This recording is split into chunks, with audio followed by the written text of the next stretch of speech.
Bonjour et bienvenue dans J'aime l'écho, l'émission qui donne la parole aux chefs d'entreprise. Marc Guillermou, bonjour. Bonjour. Vous êtes le président de Bio3G, vous êtes un spécialiste des solutions biotechnologiques agricoles, une alternative à l'agrochimie. L'idée est d'avoir des formules naturelles, de prendre soin de la terre et des cultures. Récemment, dans J'aime l'écho, j'ai reçu une entreprise qui s'appelle Novag.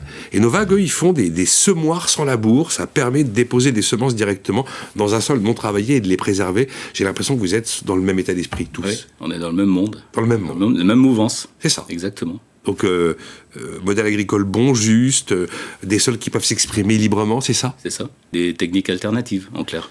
Et alors, je me suis demandé ce qu'était une biosolution, en fait, innovante. Allez, dites-moi un peu ce que c'est. Je vais vous expliquer. Bah oui, quand même. En clair, c'est un peu mon parcours historique, parce que je suis fils d'agriculteur. J'ai bossé pendant une dizaine d'années dans le monde de l'agrochimie. Et j'étais passionné de formulation scientifique, biotechnologique. Et j'étais dans le métier du commerce. Mais je me suis dit, il y a des alternatives à développer. Et l'alternative, c'est un petit peu comme on pourrait faire l'analogie avec les moteurs électriques et les moteurs hybrides. D'accord. Donc on a inventé une solution hybride dans laquelle on injecte des biostimulants qui permettent aux agriculteurs de réduire les intrants polluants. En clair, on fait de la fertilisation avec 20% d'engrais en moins. On fait pousser les plantes avec 20% d'intrants chimiques, pesticides en moins. Et on améliore la valeur fertilisante des fumiers et des lisiers avec 20% de valeur fertilisante en plus à la sortie des élevages. Donc dans cette logique, on va dire, on a greffé des turbos sur chaque maillon de l'agronomie, sol, plante, animal. Et chaque turbo permet de réduire les intrants polluants et d'améliorer la rentabilité, production, quantité, qualité. C'est ça la démarche de Bio3G.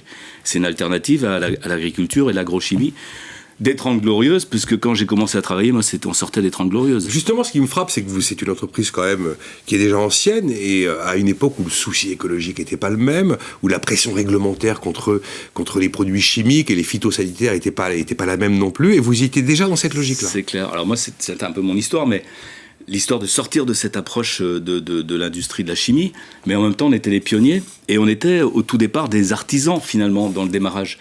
Mais au fil des années, on est devenu industriel, on a créé un laboratoire, on a une équipe de R&D, ouais. On a des scientifiques, on a des homologations, puisqu'aujourd'hui on ne peut pas vendre un biostimulant sans homologation, c'est comme un médicament. Qui donne l'homologation ? C'est ANSES. Ah d'accord, vous avez un trajet quasiment comme une molécule. Identique aux pharmaceutiques. C'est assez cohérent d'ailleurs. Hein.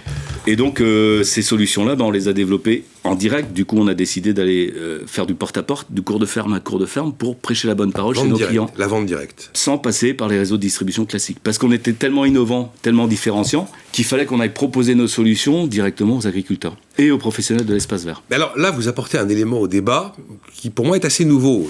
Le débat, c'est de dire « Ah, mais on ne peut pas supprimer tous ces intrants chimiques du jour au lendemain pour nos pauvres agriculteurs. S'ils n'ont plus leurs produits phytosanitaires, leurs rendements vont péricliter. » Et vous m'expliquez qu'en fait, il y a moyen de conserver des rendements convenables avec une qualité bien meilleure. Oui. Ce qui n'est pas le message dominant. Non. Et c'est pas que chez les bio. Parce qu'on a des clients agriculteurs, puisqu'on vend en direct. Aujourd'hui, on a plus de 40 000 clients agriculteurs et on vend à 10% d'agriculteurs bio et 90% d'agriculteurs conventionnels ou industriels. Et ces conventionnels et industriels, eux, ils n'ont pas décidé tout de suite de passer au bio. Ils ne pourront pas, de toute façon, c'est pas possible.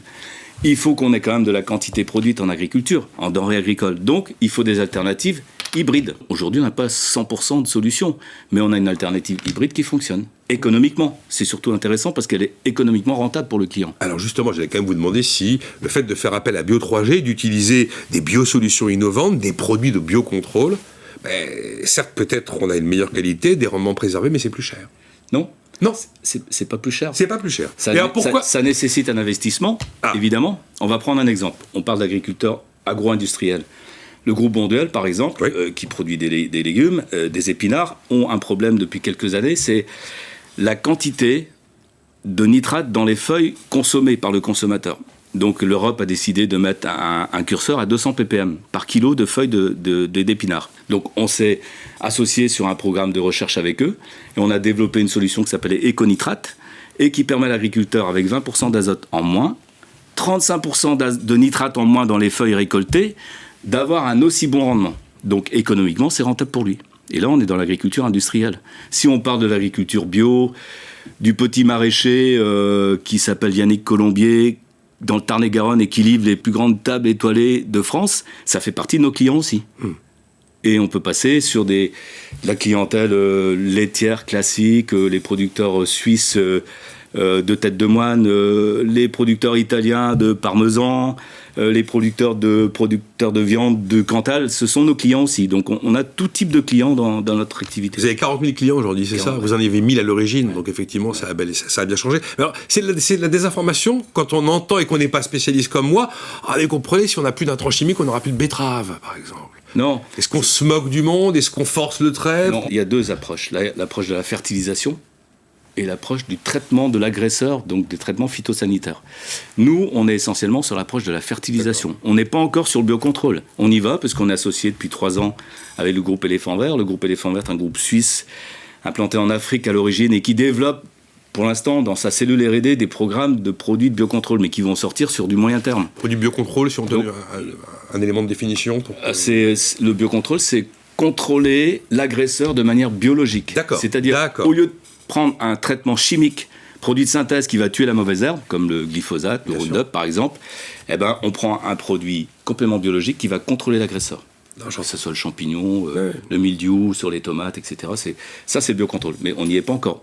Aujourd'hui, on flirte avec le biocontrôle puisqu'on permet à nos clients agriculteurs de baisser de 20% leurs produits phytosanitaires. On ne remplace pas. On lui permet d'en mettre moins dans son pulvérisateur. On est une alternative hybride. J'ai compris ça, cette notion d'hybride. Bon, de plus en plus de bouches à nourrir, de moins en moins d'agriculteurs. Qu'on fait comment aujourd'hui, Marc Guillermot?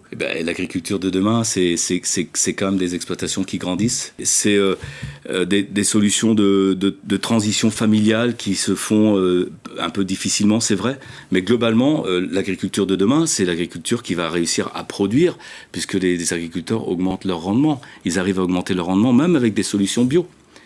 Donc l'avenir, il est optimiste, il faut être en confiance. Les circuits courts se développent, la science évolue, on est en train de trouver des solutions de biocontrôle dont je parlais tout à l'heure, donc pour moi, il faut être confiant. Donc le progrès technique va nous sauver? Oui, complètement. Bon. Et l'agriculteur doit changer sa manière de travailler s'il n'a pas commencé à le faire? L'agriculteur, je pense, est le plus écologique des citoyens en France, en Europe et dans le monde. Parce qu'il fait déjà beaucoup d'efforts.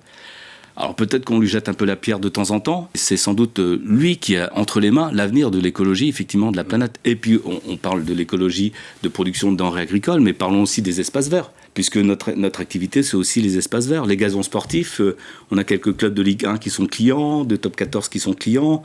Tous les ans, on reçoit les vœux de la Principauté de Monaco, qui nous envoient les vœux parce qu'ils sont contents de nos produits.